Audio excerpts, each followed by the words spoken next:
आज का प्रातः क्लास है 9 जनवरी 1962। रिकॉर्ड चला है कौन आया मेरे मन के द्वारे।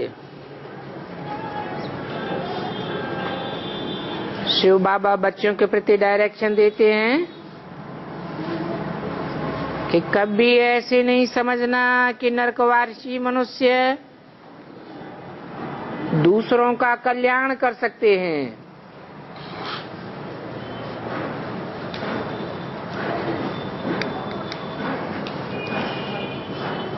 ये बात कौन कहते हैं?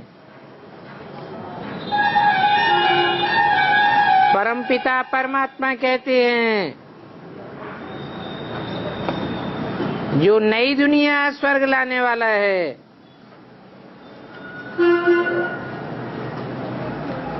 क्या कहते हैं परमपिता परमात्मा?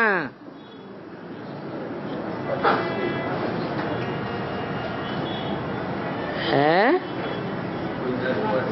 ऐसे कभी नहीं समझना कि नरकवासी मनुष्य दूसरों का कल्याण कर सकते हैं।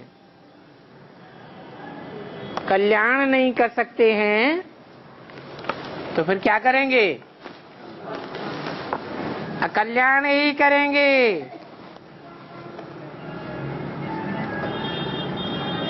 स्वर्ग लाने वाला तो एक ही हेवनली गॉड फादर है और उसे एक को ही रहम दिल कहा जाता है। बाकी तो इस नरक की दुनिया में सब बेरहम है।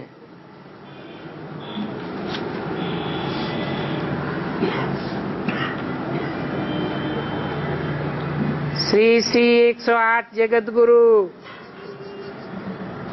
अथवा अपन को भगवान कहलाते हैं, परंतु भगवान कहलाने पर भी सारी दुनिया पर बेरहमी करते हैं।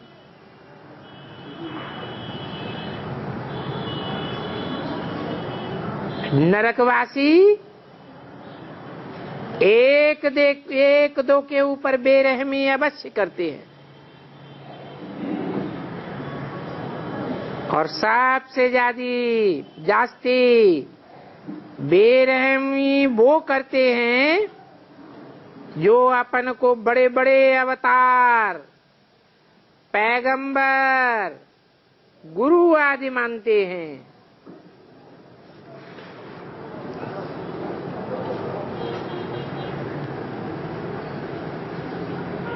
इसका प्रूफ है दुनिया नीचे ही गिरती जाती है। सब मनुष्यों की मेंटेलिटी गिरती जाती है। सब झूठ ही बोलते रहते हैं।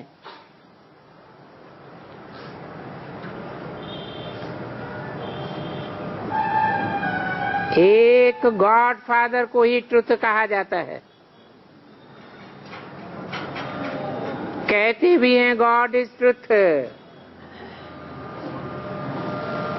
हिंदू लोग कहते हैं सत्यम शिवम सुंदरम।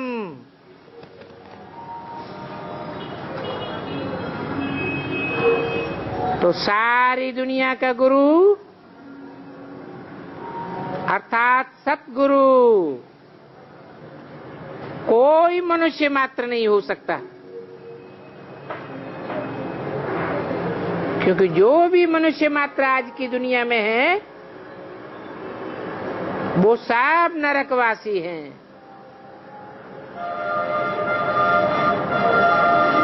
नरकवासियों ने नरक में ये यज्ञ रचे हैं, परंतु स्वर्ग तो अभी है ही नहीं,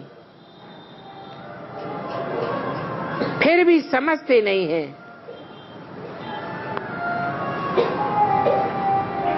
खुद ही कहते हैं इस महाभारी लड़ाई के बाद सत्युग की स्थापना होगी। नरक का विनाश हो जाएगा।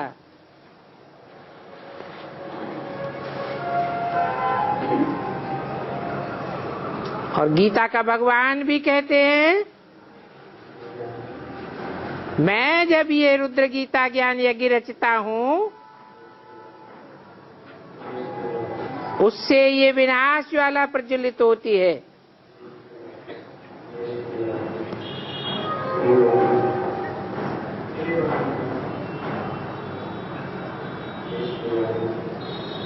खुद है आग लगवाने वाला, अथवा कहो कि शंकर द्वारा विनाश कराने वाला बाप है।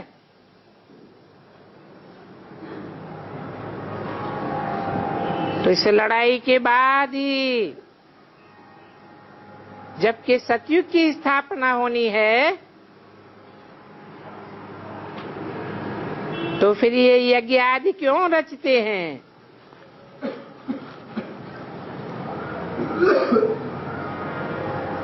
बच्चों को अंतर्मुख होकर के ये बातें समझनी चाहिए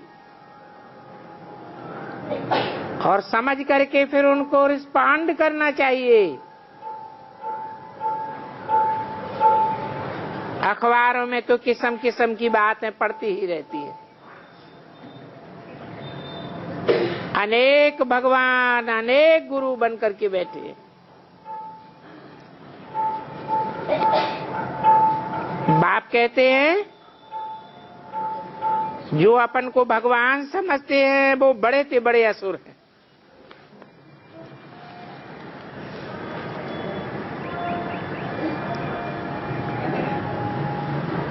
बाकी शास्त्रों में जी दिखाते हैं,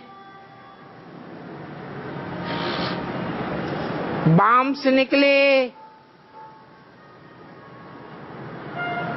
पेट से, मूसल निकले, ये सब दंत कथाएं हैं।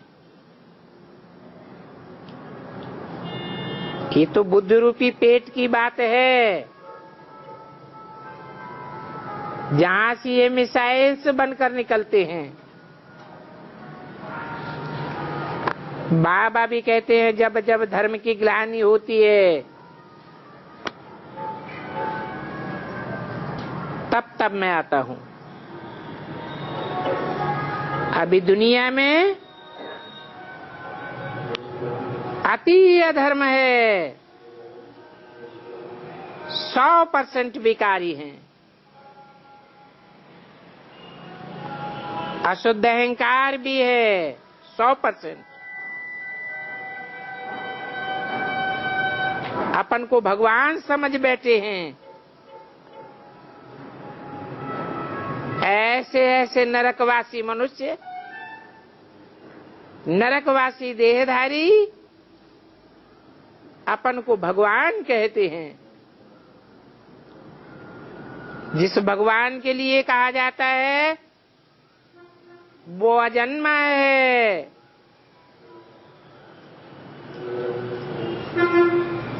और अभी के तमो प्रधान बुद्धि मनुष्य अपन को परमात्मा कहलाते हैं। इसलिए अब बाबा कहते हैं, इन गुरु गोसाओं आदि सब से बुद्धि योग तोड़ माम एकम याद करो। ऐसे करेंगे तो फिर तुम्हारी अंतमते सुगति हो जाएगी, तुम मेरे पास आ जाएंगे।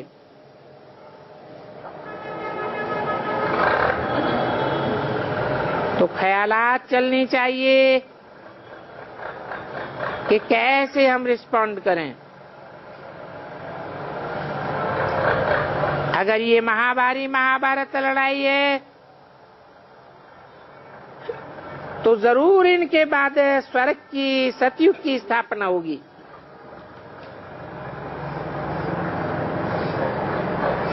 पांच 5000 वर्ष पहले भी जब 9 ग्रह आपस में मिले थे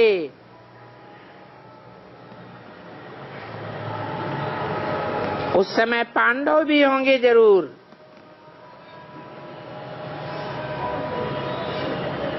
तो देखो कैसे विचार सागर मंथन करना चाहिए।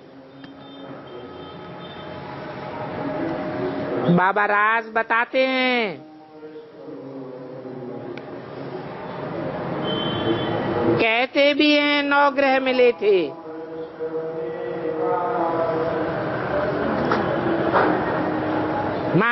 महाभारत लड़ाई लगी थी एटॉमिक बम्स की।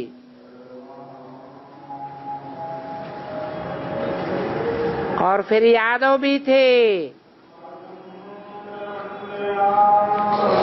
जरूर कौरव भी रहे होंगे,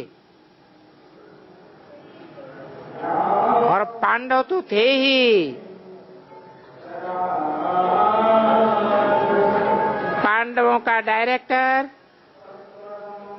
स्वयं गीता का भगवान भी होगा। और महाभारत लड़ाई तो है ही गीता की।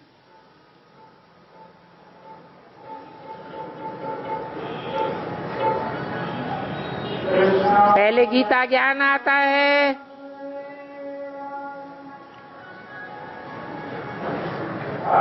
बाद में भागवत होती है। ज्ञान सुन करके आंखें खुल जाती हैं तो भगवान के पीछे भागते हैं।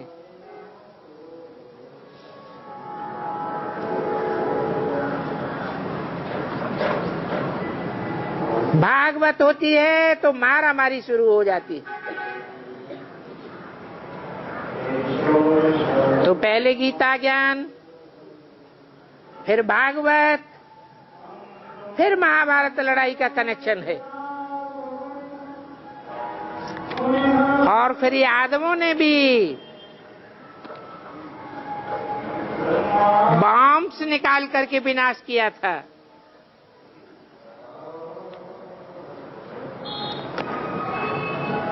उन्होंने लिख दिया है पेट से मूसल निकले।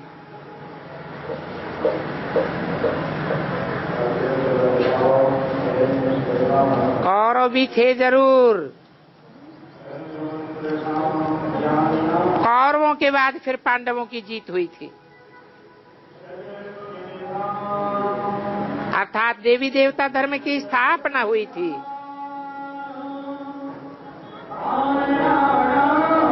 गीता है ही देवी देवता सनातन धर्म का शास्त्र।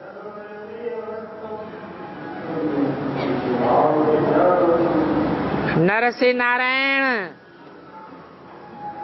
नारी से लक्ष्मी बनाने का शास्त्र है। तो जरूर नर नारायण का राज्य स्थापन हुआ।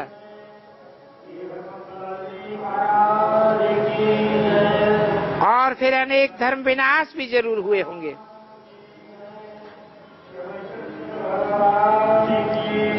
ये अनेक धर्म तो कलयुग के अंत में ही होते हैं।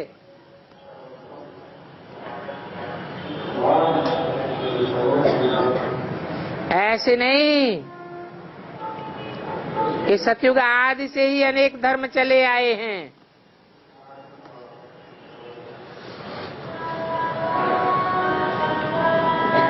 तो देखो, इन बातों का ख्याल रखना होता है।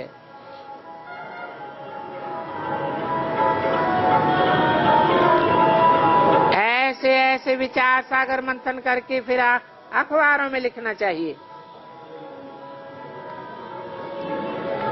जरूर पांडव थे और शक्ति सेना भी होगी, जिस शक्ति सेना के ऊपर ज्ञान का कलश रखा था।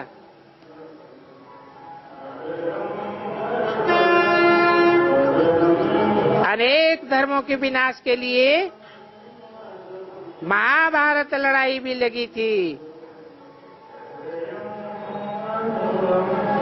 अभी फिर वही वर्ल्ड की हिस्ट्री ज्योग्राफी रिपीट होनी है, क्योंकि ये पुरानी दुनिया है। पुरानी दुनिया दुखदाई होती है। दुनिया की हर चीज जब पुरानी होती है तो अति दुखदायी हो जाती है। जरूर पुरानी दुनिया का विनाश होगा। ऐसे ऐसे लिख करके अखबारों में डालो कि कब लड़ाई लगी थी। सत्युग स्थापन होना है तो खुशी भी जरूर होनी चाहिए। शंकर द्वारा विनाश कराने वाला स्वयं भगवान है।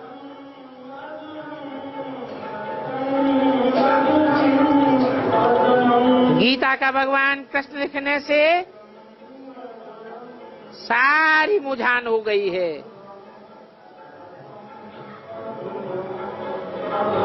इसलिए शिव को न जानने के कारण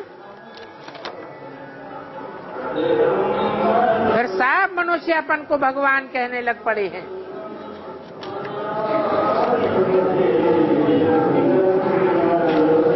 वास्तव में भगवान तो निराकार है, जैसे आत्मा निराकार है। आत्माएं जन्म मरण के चक्र में आती हैं। निराकार भगवान कोई जन्म मरण के चक्र में नहीं आता है। हाँ,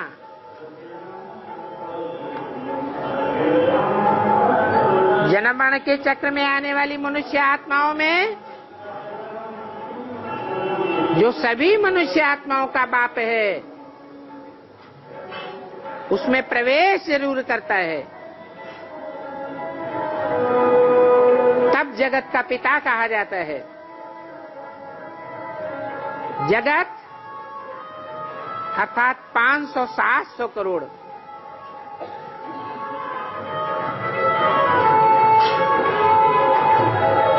तो एक मुकर्रर रथ में आने के कारण जगत का पिता है। सारा जगत उसको मानता है। हिंदू कहते हैं जगतम पितरम वंदे पार्वती परमेश्वरो। मुसलमान लोग कहते हैं आदम।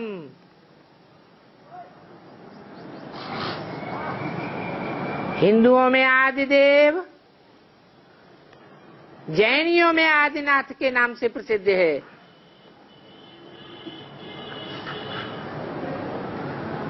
और क्रिश्चियंस में एडम कहा जाता है।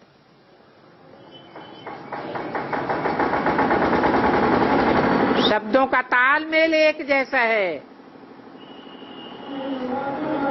फिर भी मनुष्य अपन को भगवान कहने लग पड़े।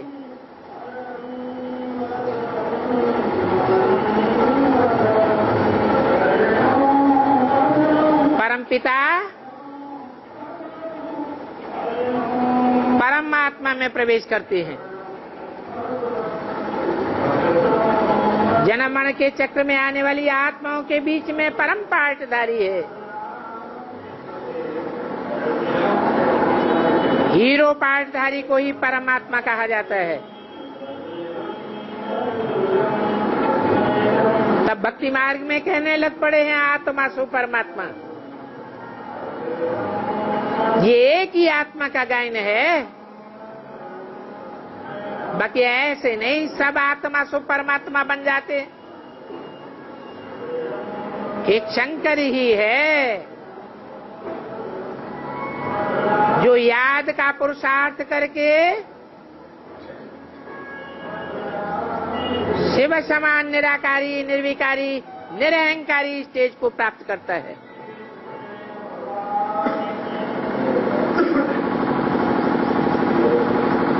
आज की दुनिया में तो सब अपन को भगवान कहने लग पड़े।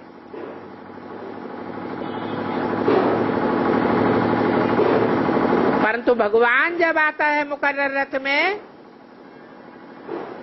तो वो कभी अपन को भगवान नहीं कहता, कभी अपन को शिवो हम नहीं कहता। तभी अपन को ब्रह्मास में स्वीकार नहीं करता। बाप कहते हैं ऐसी जब धर्म की ग्लानि हो जाती है, परमात्मा के प्रति धारणा में इतनी ग्लानि हो जाती है कि कण कण में भगवान कहने लग पड़ते हैं, तब मैं आता हूं। तो ये गीता का पाठ फिर से बज रहा है।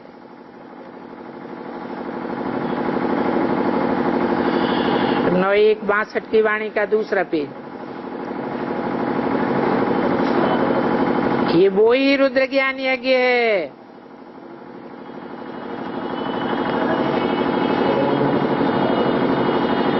जब रौद्र रूप धारण किया था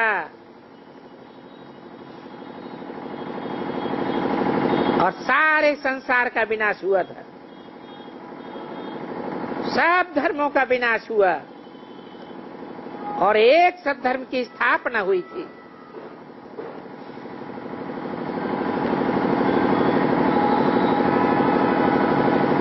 तो जरूर इस दुनिया में आसुरी संप्रदाय हैं जिनके लिए गीता में कहा गया है विनाशाय च दुष्कृताम।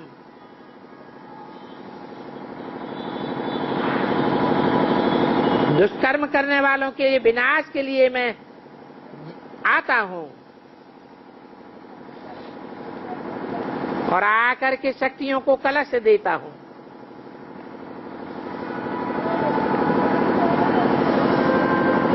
तो जरूर वो शक्तियां ही असुरों को देवता बनाती होंगी।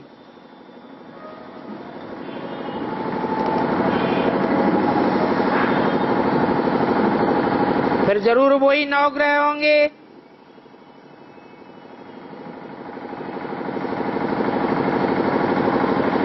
और वही एक बड़ा ग्रह है जिसे सद्गुरु कहा जाता है। बृहस्पति सद्गुरु होगा।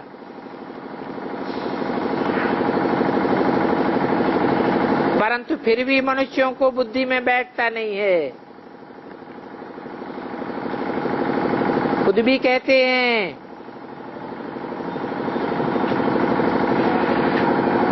परंतु अभी देखो कितना फालतू बोलते हैं। हम तो कहेंगे ये मैटेरियल यज्ञ भी 5000 वर्ष पहले हुए होंगे, परंतु इस रुद्र ज्ञान यज्ञ के बाद ये सब यज्ञ खत्म हो जाएंगे।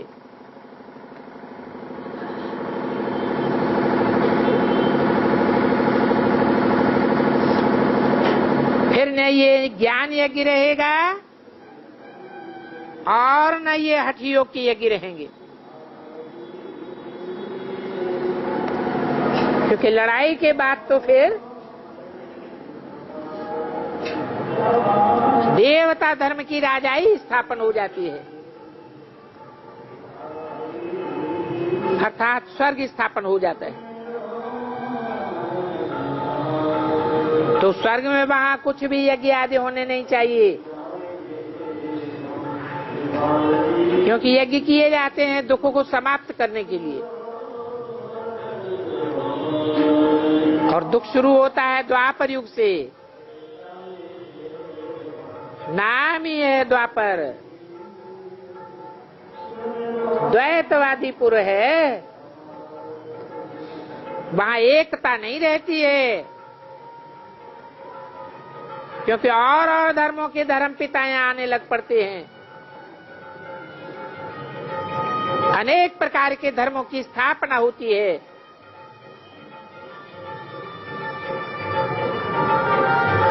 और उन धर्मों के आधार पर अनेक प्रकार की राजाइयां भी शुरू हो जाती हैं। द्वैतवाद आने से सब आपस में झगड़ते हैं।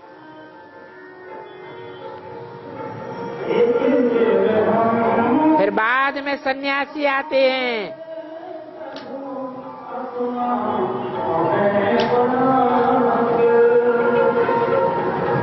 सन्यासी आकर के अद्वैत स्थापना की कोशिश करते हैं,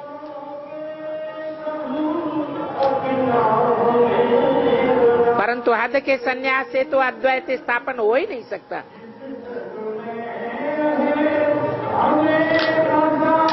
तो ऐसे ऐसे बच्चों को विचार सागर मंथन करना चाहिए और फिर अखबार वालों को लिखना चाहिए। परंतु बच्चे कहते कुछ और हैं और करते कुछ और हैं। अभी गीता का भगवान कृष्ण तो नहीं हो सकता,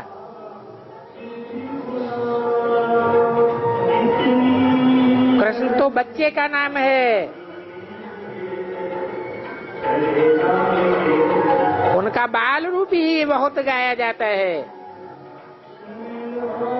और पूजा जाता है।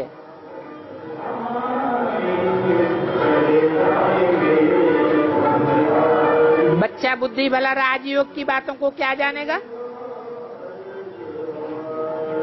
राजयोग की बातों में तो राज भरा हुआ होना चाहिए।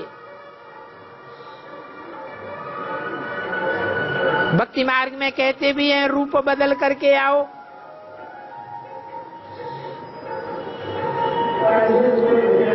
तो अब बताओ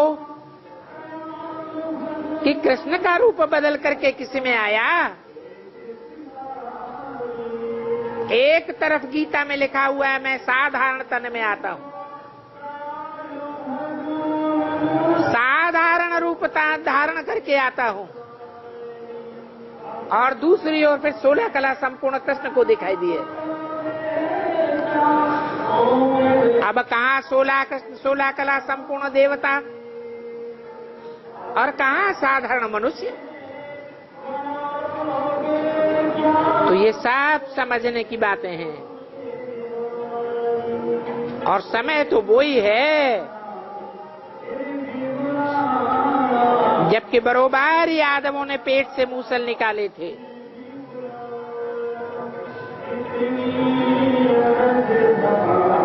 परंतु कवियों की भाषा प्रतीकात्मक अलंकारिक होती है,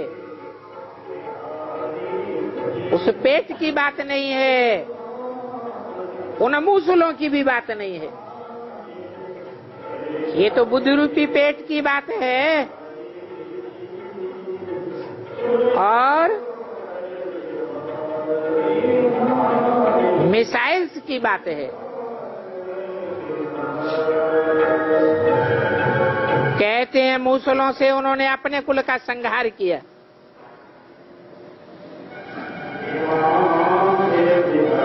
तो ये यादव कोई और नहीं है, ये रशियंस और अमेरिकन्स जो ढेर के ढेर मिसाइल से इकट्ठे किए बैठे हैं, ये सारी दुनिया का भी विनाश करेंगे और अपने सारे कुल का विनाश करने के निमित्त बनेंगे। फिर भी पांडव कुल तो बचेगा ही। जो शास्त्रों में गायन है कि मुट्ठी भर पांडव बचे, तो ये सारी बातें अब भी होंगी। वो यादव तो हैं यूरोप की तरफ,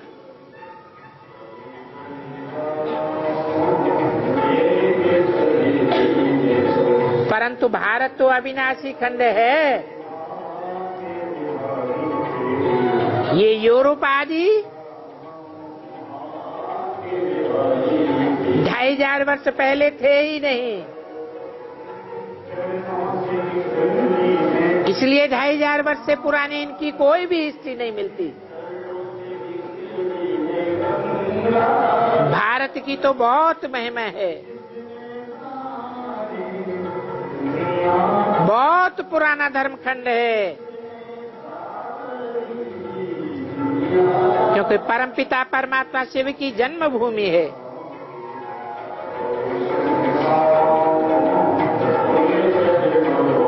शिव की भी जन्मभूमि है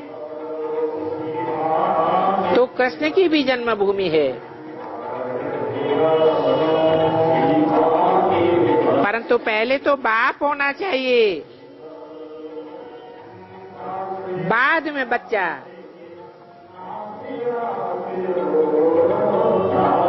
तो पहले शिव जयंती मनाते हैं,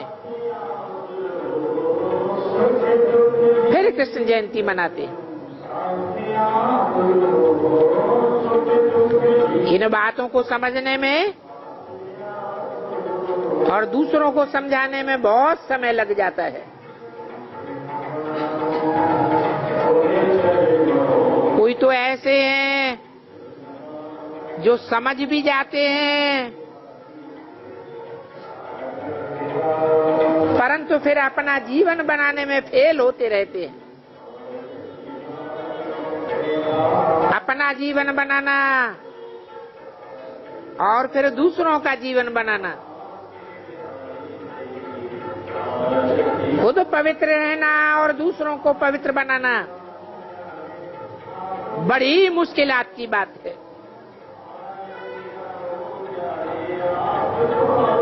बाप तो कहते हैं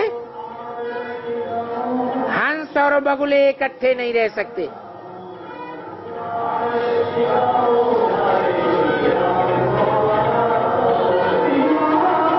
अभी ब्राह्मणों के इस यज्ञ में हंस और बगुले इकट्ठे रहे पड़े हैं।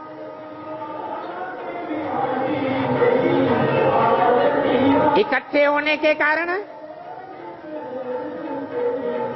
इस ज्ञान यज्ञ के अंदर रहते हुए भी बगुले गंध खाए बिगड़ रह नहीं सकते। इसलिए फिर रुद्र यज्ञ में असुरों के विघ्न पड़ते हैं, और ये विघ्न जब से ये ज्ञान यज्ञ शुरू हुआ है तब से ही पड़ते आए हैं। इन विघ्नों के कारण बहुत बच्चियां मार खाती आई हैं।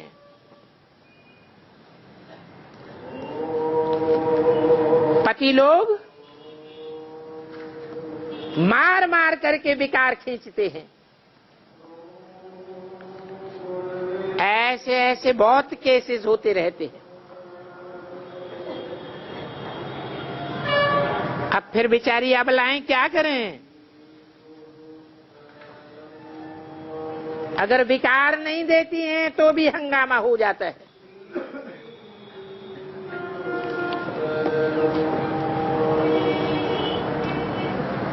अगर मानो स्त्री का पति भी कुछ भी न कहे तो फिर भाई अथवा बच्चा लड़ने लग पड़ेगा। ऐसी ऐसी हालत है दुनिया की। परंतु ये सब होता भी है ड्रामा के अनुसार। कितने बड़े बड़े श्री श्री 108 साईं बाबा, मेहर बाबा आदि बने हैं सब नरक में रहने वाले मनुष्य, जो उल्टी ही बातें सुनावेंगे। सारी दुनिया पतितों की है और पावन बनाना तो शिव बाबा का ही काम है। बाबा कहते हैं कितने मूर्ख नालायक बन पड़े हैं।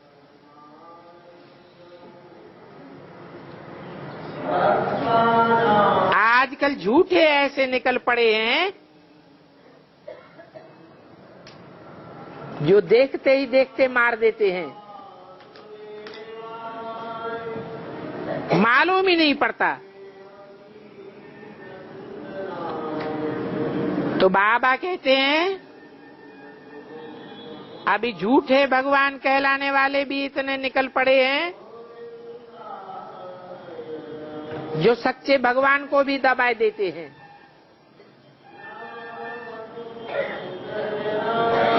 तुम बच्चों को तो अब महावीर बनना है। गाया हुआ भी है, मेरा तो शिव बाबा, दूसरा न कोई। वो शिव बाबा ही वास्तव में सबका बाप है। ऐसे नहीं सिर्फ मेरा बाप है, सारी दुनिया के सब धर्म वालों का बाप है। इसलिए शिव बाबा कहते हैं मैं सबको वापस ले जाने के लिए आया हूं। अभी ये ड्रामा ही पूरा होता है। एक भी मनुष्य इस दुनिया में त्रिकालदर्शी अथवा आस्तिक नहीं है। आस्तिक तो तब बने जब भगवान को जानता हो, भगवान पर आस्था रखता हो। भगवान को ही कह देते हैं सर्वव्यापी है, तो क्या सबके ऊपर आस्था रखेंगे? आस्तिक बने तो त्रिकालदर्शी भी बने।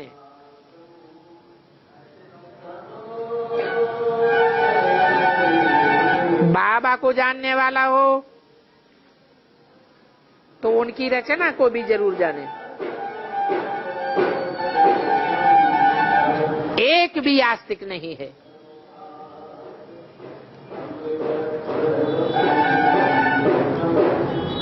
ये नास्तिकों की दुनिया है, सब नास्तिक हैं, सब दुखदाई हैं। तो सुखदाता के बच्चे कैसे हुए? सुखदाता तो एक ही बाप है। सब नास्तिक, न बाप को जानने वाले। बाकी रिद्धि सिद्धि वाले तो अनेक प्रकार के हैं।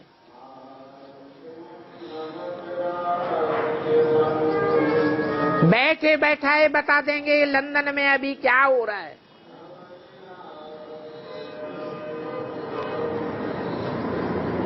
परंतु इससे क्या स्वर्ग स्थापन हो जाएगा?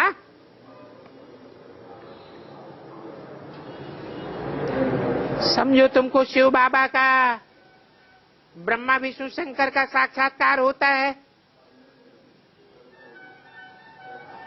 अथवा लक्ष्मी नारायण का भी साक्षात्कार होता है। अच्छा, फिर उससे क्या होगा? साक्षात्कार से ज्ञान तो कुछ मिला नहीं। जब तक परमपिता परमात्मा आकर ज्ञान न देवे और याद की यात्रा न सिखावे, तब तक मुक्ति तो कोई नहीं पा सकता। बाकी रिद्धि सिद्धि वाले तो इस दुनिया में बहुत हैं।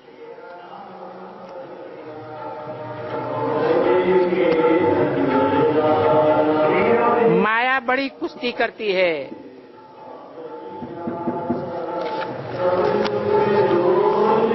तब बाबा कहते हैं तुम बच्चों को रुस्तम बन करके इस माया पर जीत पानी है।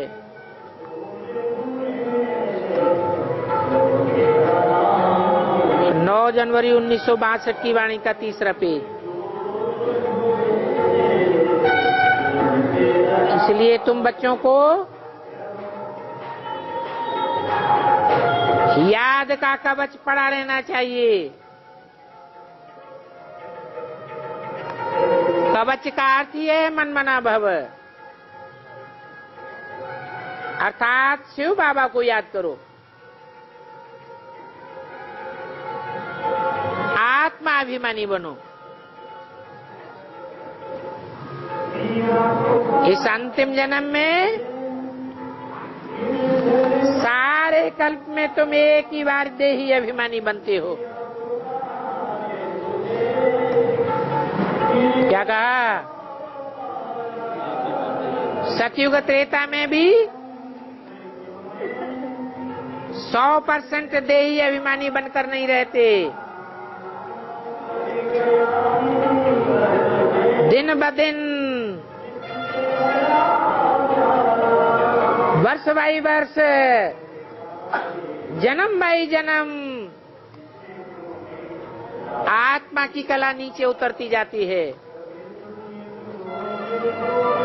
कुछ न कुछ देहभान ऐड होता जाता है। अभी कलयुग का अंत है,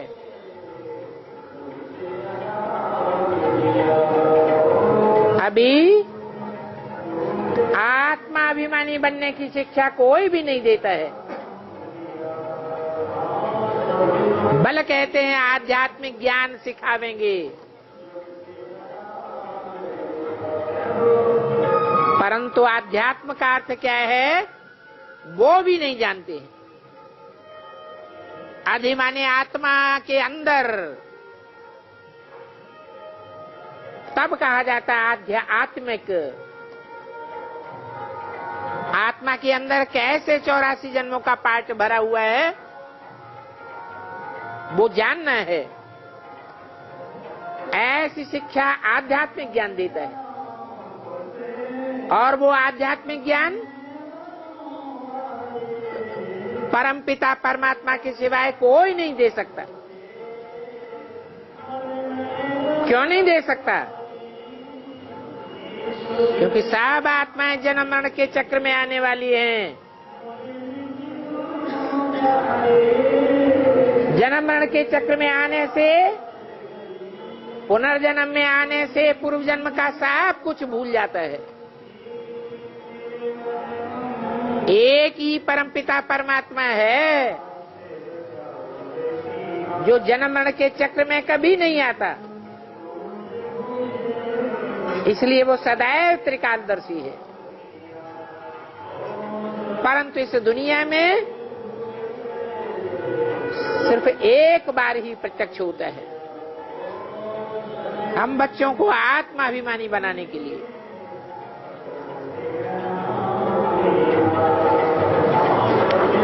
तो बाप कहते हैं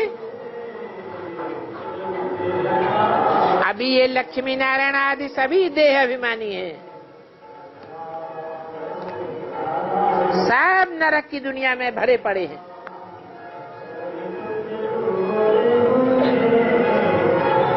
तैंतीस करोड़ देवताएं भी इसी दुनिया में हैं, परंतु सब देह अभिमानी।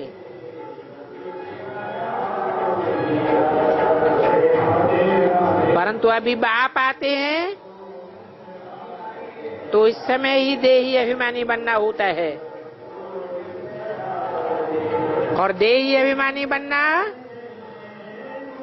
सहज या राजयोग सीखने के कारण बहुत सहज हो जाता है।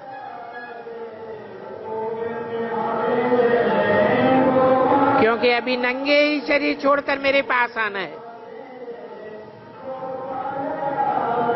ये देवताएं क्यों देही अभिमानी बने?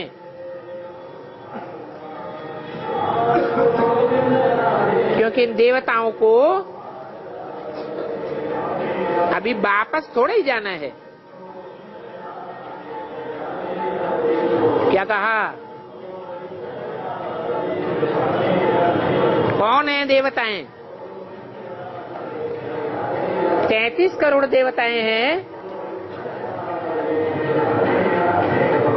या सतयुग में आने वाली आत्माएं 2 करोड़ देवताएं हैं, या 9 लाख देवताएं हैं।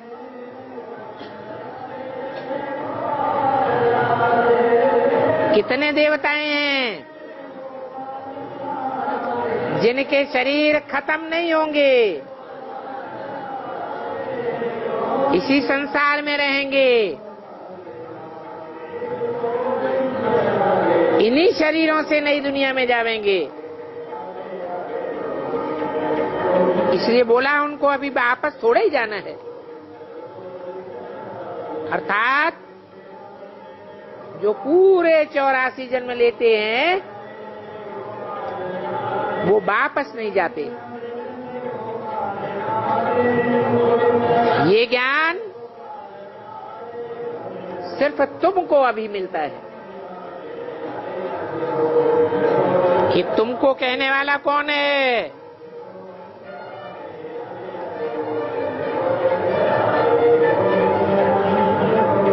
तुमको हमको तुमको कहने वाला एक ही परमपिता परमात्मा है, जो अपने बच्चों के सामने प्रत्यक्ष होता है।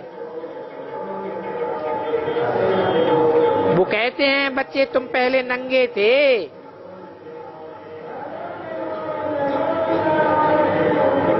एकदम निराकारी, निर्विकारी, निरहंकारी थे। कब थे?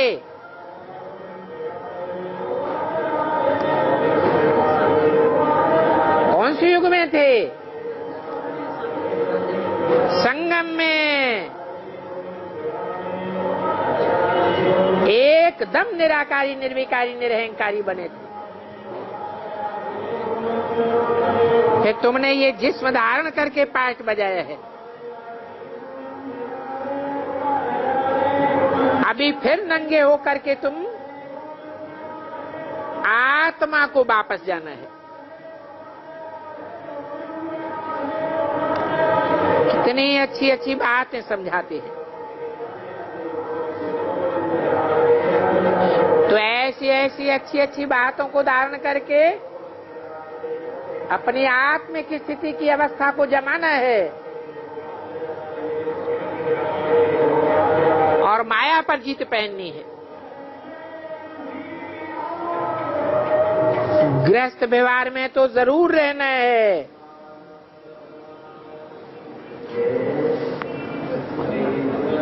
परंतु हंस बगुले इकट्ठे रहते हैं तो बिघन पड़ते हैं। इन आसुरों के सितम बहुत सहन करने हैं।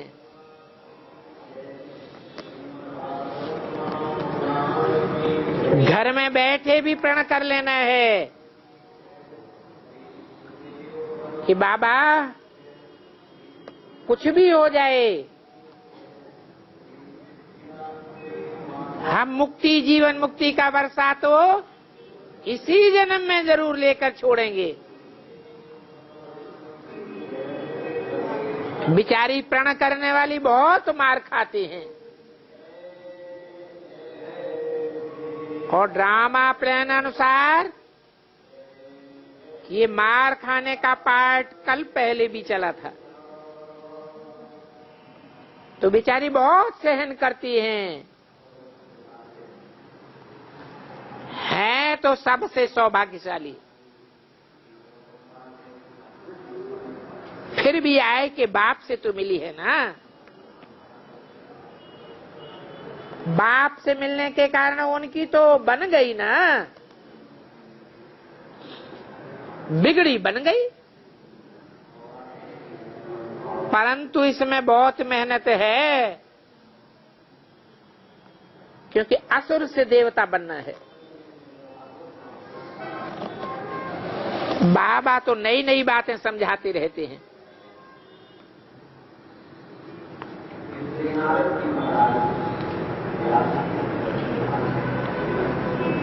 ये भी बाप के पहचान की एक पॉइंट है क्या, कि मनुष्य गुरु तो शास्त्रों की पुरानी पुरानी बातें ही समझाते हैं और बाप नई नई बातें समझाते रहते हैं।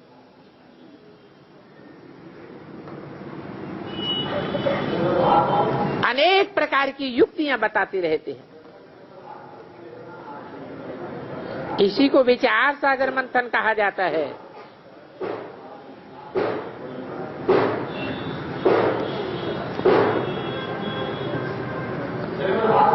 बुद्धि की मथानी चलती रहनी चाहिए।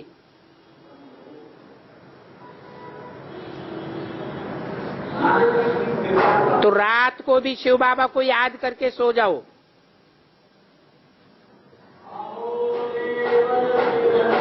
जिनको सर्विस का शौक होगा उनको रात की नींद भी फिट जाएगी। ख्याल चलता रहेगा आज इस पॉइंट पर क्या क्या समझा मैं।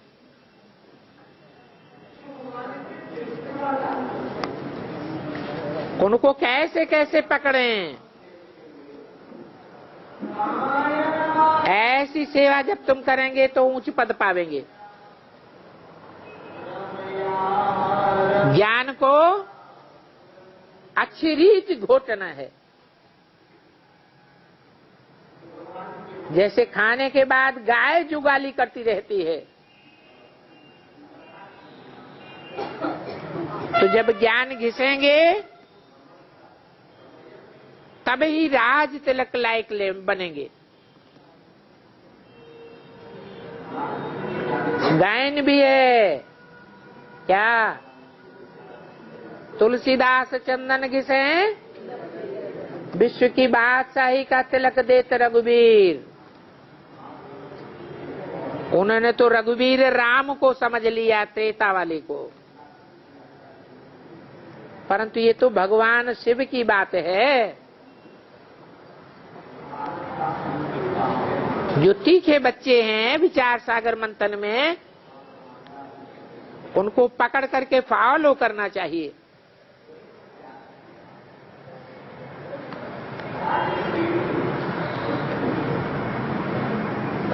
ब्राह्मण बन रुद्रमाला के दाने बने। शिव तो फूल है,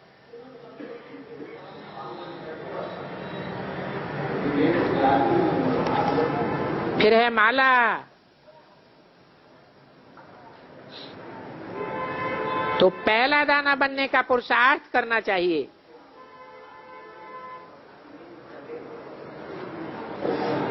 हमारा ये सहज राजयोग है, क्योंकि हठ योग तो अनेक प्रकार के होते हैं। इस बाबा ने भी अनेक प्रकार के हठ योग देखे हैं। अभी बाबा कहते हैं देह सहित देह के सभी संबंधों को भूल, मुझे एक बाप को याद करो। अपनी देह को भी भूल जाओ, अशरीरी आत्मा बन जाओ। हम आत्मा बाबा के बच्चे हैं। ये शरीर ही छोड़ करके चले जाएंगे। बुद्धि योग से इस शरीर की याद ही छोड़ देनी है। कोई शरीर छोड़कर मरने की बात नहीं है, जीवघात नहीं करना है। तुम ऐसा पुरुषार्थ करेंगे आत्माभिमानी बनने का, तो अंत मते सुगति हो जाएगी। इसलिए बाबा कहते हैं मन मना भव। मन मना भव बनेंगे तो मध्य आदि भव भी बन जाएंगे। आत्म की स्थिति में स्थित होने से आत्मा का संबंध एक बाप से होने के कारण तुम्हारे कर्मेंद्रियों के द्वारा किए हुए सारे कर्म एक बाप के यज्ञ में यजन होंगे। बुद्धि में ये ड्रामा का चक्कर फिरता रहे। ऐसा पुरुषार्थ करने से फिर तुम जाकर राजा रानी बनेंगे।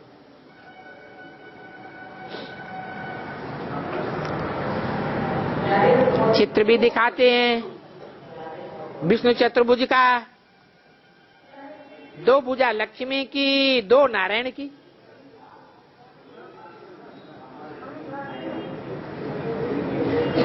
तो कितनी भुजा हो गई और आत्माएं कितनी हो गई है? अरे दो भुजा लक्ष्मी की और दो भुजा नारायण की, तो कितनी आत्माएं हुई? कोई कहता 4, कोई कहता 2 है। नहीं, अभी भुजाओं की बात हो रही, चलाने वाले की बात नहीं हो रही। भुजा का अर्थ नहीं समझते हैं। भुजा माने सहयोगी। जड़ भुजा थोड़ी ही सहयोगी बनती है। चैतन्य भुजा माने आत्मा कोई कार्य में सहयोगी बनती है। तो 2 भुजाएं लेफ्टिस्ट और 2 भुजाएं राइटियस।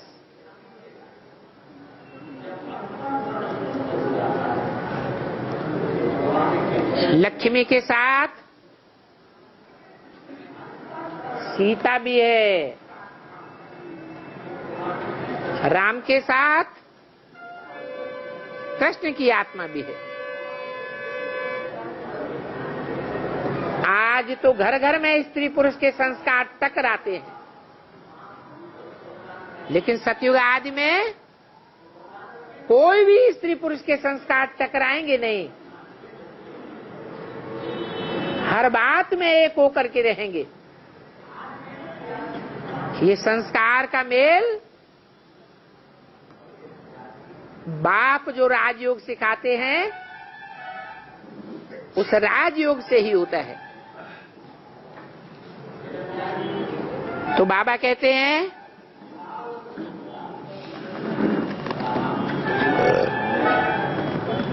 कि लक्ष्मी नारायण 2 मुख्य चित्र हैं,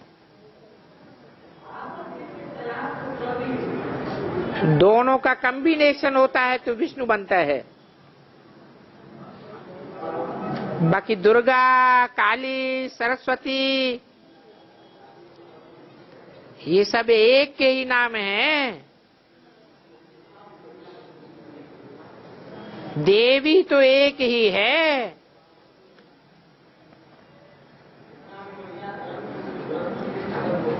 बाबा कहते हैं एक ही बी के सरस्वती है, जिसकी ये सारी सेना है।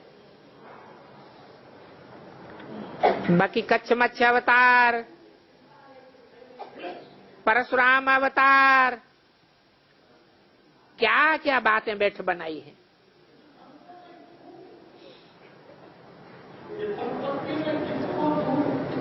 कहते हैं परशुराम ने कुल्हाड़ा चलाया,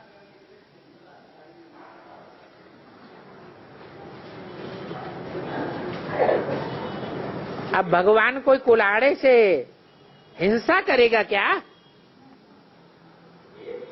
ये शास्त्रों का भूसा बुद्धि में भरा पड़ा है।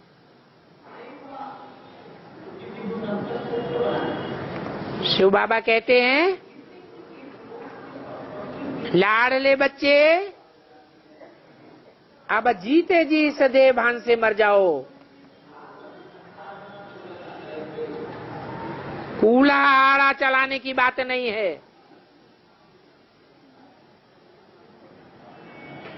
ये शास्त्रों का भूसा बुद्धि से निकाल दो। मैं जो कहूं वो सुनो।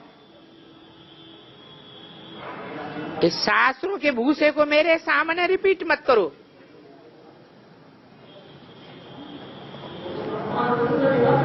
नहीं तो मेरे बच्चे ही मेरे सामने शास्त्रों की बातें रिपीट करते रहते हैं।